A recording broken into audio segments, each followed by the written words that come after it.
Chapter 6. Education. A great number of letters have reached me from young men who seem to think that the road to success is barred to them owing to defects in their education. To them I would send this message.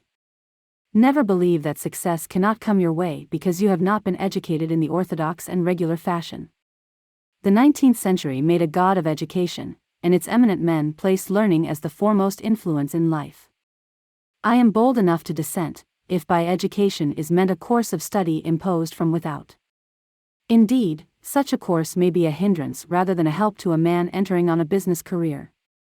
No young man on the verge of life ought to be in the least discouraged by the fact that he is not stamped with the hallmark of Oxford or Cambridge.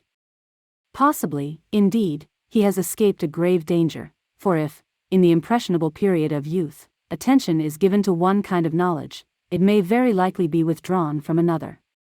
A life of sheltered study does not allow a boy to learn the hard facts of the world, and business is concerned with reality.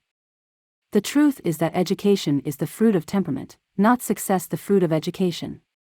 What a man draws into himself by his own natural volition is what counts, because it becomes a living part of himself. I will make one exception in my own case, the shorter catechism, which was acquired by compulsion and yet remains with me. My own education was of a most rudimentary description.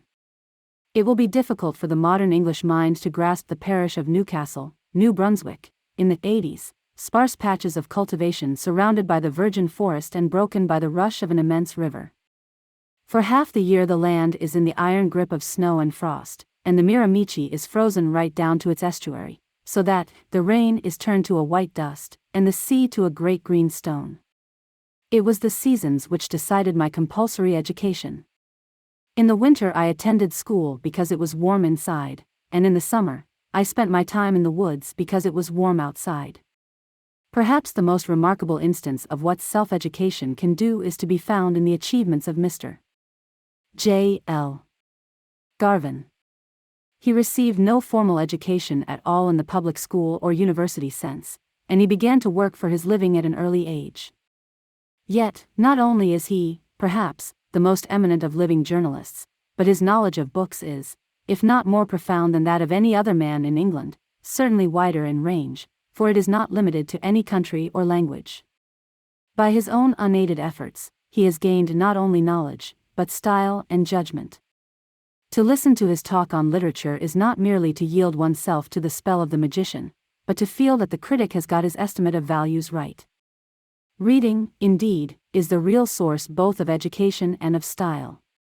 Read what you like, not what somebody else tells you that you ought to like. That reading alone is valuable which becomes part of the reader's own mind and nature, and this can never be the case if the matter is not the result of self-selection, but forced on the student from outside. Read anything and read everything, just as a man with a sound digestion and a good appetite eats largely and indifferently of all that is set before him. The process of selection and rejection, or, in other words, of taste, will come best and naturally to any man who has the right kind of brains in his head. Some books he will throw away, others he will read over and over again. My education owes much to Scott and Stevenson, stealthily removed from my father's library and read in the hay loft when I should have been in school. As a partiality for the right kind of literature grows on a man, he is unconsciously forming his mind and his taste and his style, and by a natural impulse and no forced growth the whole world of letters is his. There are, of course, in addition, certain special branches of education needing teaching which are of particular value to the business life. Foremost among these are mathematics and foreign languages. It is not suggested that a knowledge of the higher mathematics is essential to a successful career. Nonetheless, it is true that the type of mind which takes readily to mathematics is the kind which succeeds in the realm of industry and finance. One of the things I regret is that my business career was shaped on a continent which speaks one single language for commercial purposes from the Arctic Circle to the Gulf of Mexico. Foreign languages are, therefore, a sealed book to me. But if a man can properly appraise the value of something he does not possess, would place a knowledge of languages high in the list of acquirements making for success. But when all is said and done, the real education is the marketplace of the street. There the study of character enables the boy of judgment to develop an unholy proficiency in estimating the value of the currency of the realm. Experiences teaches that no man ought to be downcast in setting out on the adventure of life by a lack of formal knowledge. The Lord Chancellor asked me the other day where I was going to educate one of my sons. When I replied that I had not thought about the matter, and did not care, he was unable to repress his horror.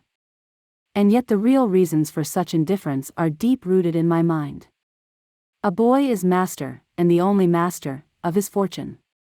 If he wants to succeed in literature, he will read the classics until he obtains by what he draws into himself that kind of instinct which enables him to distinguish between good work and bad, just as the expert with his eyes shut knows the difference between a good and a bad cigar.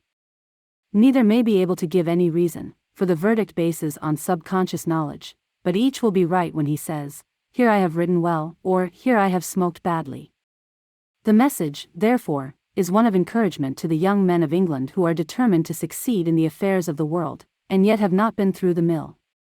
The public schools turn out a type, the individual turns out himself. In the hour of action, it is probable that the individual will defeat the type. Nothing is of advantage in style except reading for oneself. Nothing is of advantage in the art of learning to know a good cigar but the actual practice of smoking. Nothing is of advantage in business except going in young, liking the game, and buying one's experience. In a word, man is the creator and not the sport of his fate. He can triumph over his upbringing and, what is more, over himself.